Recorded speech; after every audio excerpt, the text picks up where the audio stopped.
Hey, it's Jennifer Sparks. I'm in Las Vegas. I'm going to start my tour over at Westgate. This is one of the stops on the fabulous monorail.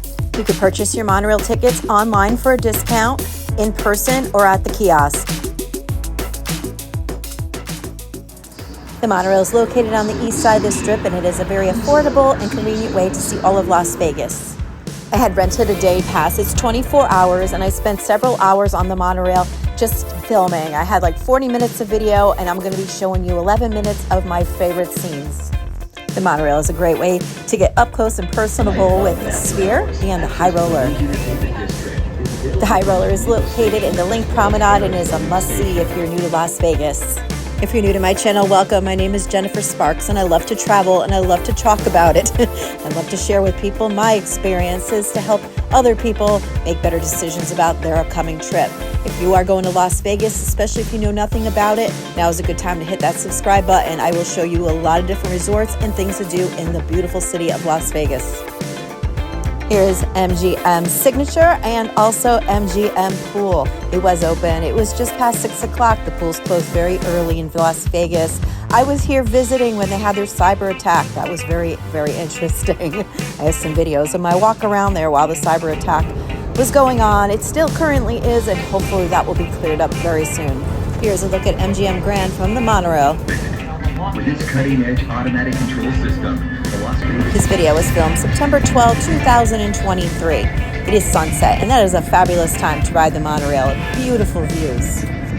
The monorail runs between MGM Grand and Sahara. I believe there's 7 stations, and the monorail comes going northbound and southbound every 7 minutes. It spans 3.9 miles long. It could potentially save you a lot of wear and tear on your feet. It also is 100% electric, which also saves the environment. It's very green, so it's no emissions. So there's a lot of good going on with the monorail. Treasure Island, PI Hotel and Casino, now arriving at Harris the visitors every year. Hey, monorail riders. The new Sphere Entertainment Complex will be opening at the end of the month. The last time I rode the monorail, they were building it, so it's so cool now to see it all done and lit up. It's definitely very impressive to see live. The monorail is most convenient if you are staying in the east side of the Strip, especially if you're staying somewhere that has a monorail station. If you're staying on the west side of the Strip, this may not be a great option for you. I just couldn't seem to get off this monorail. I had so much fun just riding around, looking at the beautiful views. If you're still in the planning stages of your trip and you really want to stay on the monorail line, a little suggestion, like for hotels that are most convenient, would be obviously the ones that are on the stations or close would be MGM Grand, the Flamingo, Paris, Horseshoe, the Link, Harrah's, Westgate, and Sahara. Unfortunately, there is no monorail on the east side of the Strip, but there are a few trams. Nothing this long, but they are free. They're shorter, but they will expedite you to the next casino rather quickly. I always tell everybody how much you want to see of Las Vegas should definitely be a factor in where you choose to stay. Las Vegas, the monorail is no exception.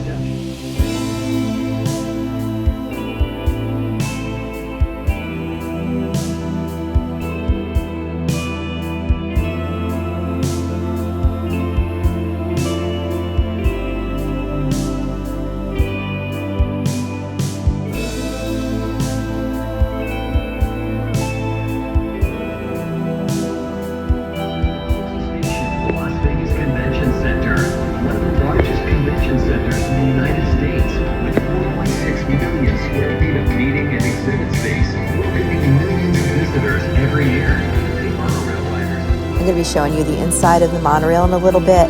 Right now, currently, the conventions are out, and there's a ton of people in here with me because it stops at the Las Vegas Convention Center and picks people up, and they go back to their hotels that are on the monorail station. It's very convenient for them, but right now we have a packed house, so I'm going to wait for some people to get off, and I'm going to show you the inside of the monorail. Spectacular views at sunset. If you try to take pictures at night in Las Vegas, you get a lot of glare, so I always find sunset is really the nicest time to get really nice photographs. If you're going anytime soon, they're also setting up for F1. You're going to be seeing a lot of that going on. That is currently, I think, scheduled for November. That's going to be crazy over there. Look to see how close you get to the Sphere. It's amazing.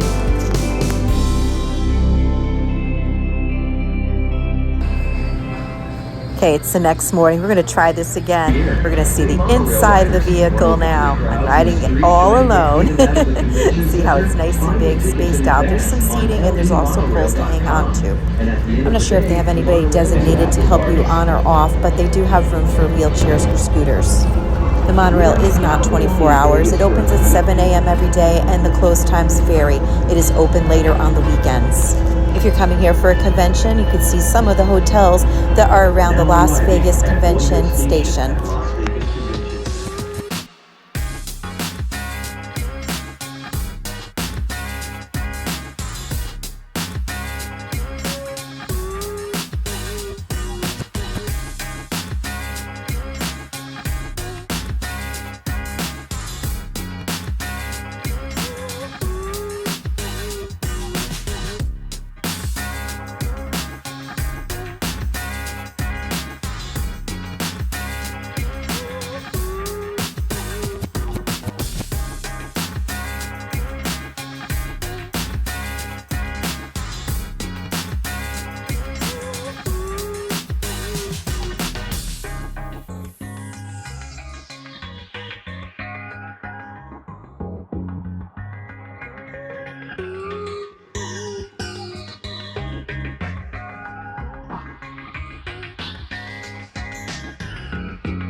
This seems to be where a lot of timeshares are. You can see Polo Towers, Marriott Grand Chateau, the Carriage House, and also Hilton Alara next to Planet Hollywood. Everything in Las Vegas is a lot farther than you think it's going to be.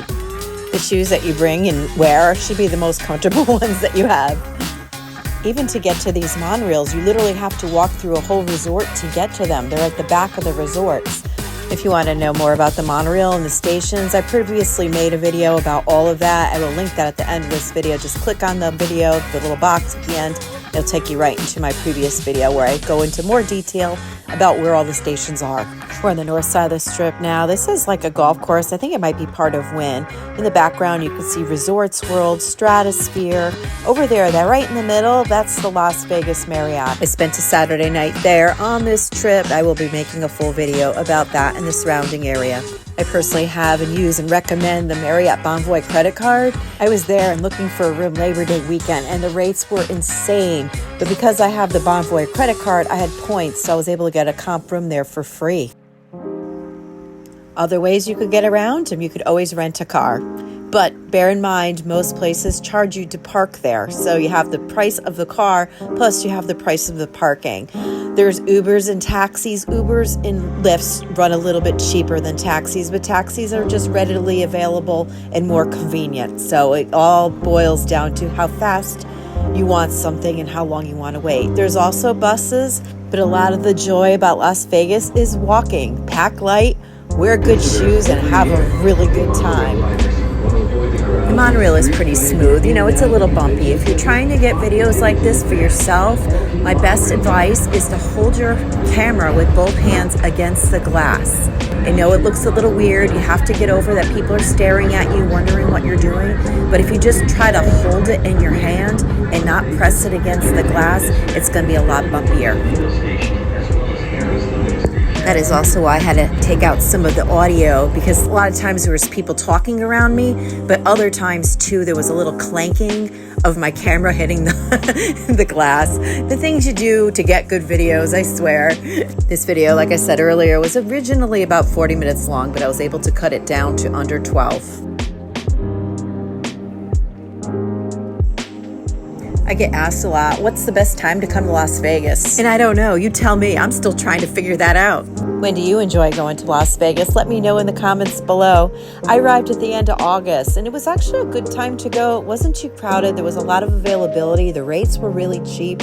And then the conventions started coming in, and everything went higher in price. It got very crowded everywhere. So I feel like when there's not big concerts, it's not major holidays, and not big convention times, F1 is going to be crazy there. there. Typically, I think November probably would have been a good time to go, but now F1's going to be there, so it's going to be very crowded. So just be careful when you book something that there's not something major going on. Otherwise, you'll fall into the trap of everything being very crowded and very expensive. Even ride shares, Uber and Lyft, could surge in price when the demand is bigger than the supply. We are now going over the pool at the Horseshoe Resort, which used to be Bally's. I took a tour around there. It's not the biggest pool in all of Las Vegas, but it was pretty nice. Here's a look at the Westin Hotel. I have a video about that. You can get that for free with Bonvoy points. And that resort is very close to the Flamingo Station and the Link Promenade and the High Roller. We're going to have a video of our visit to the High Roller coming up very soon. The High Roller obviously is going to be one of your best views from above in Las Vegas. Also, for great views, you can check out the Strat Hotel. They have a viewing deck that is amazing. Also, Center Strip, you could find Paris that has the Eiffel Tower that has a viewing area as well. Well, thank you so much for watching. I hope you found some of this information helpful and enjoyed the tour. This is your tour guide, Jennifer Sparks. Click on my playlist here for more video tours about Las Vegas. But whatever you do, book that trip, pack your bags and go.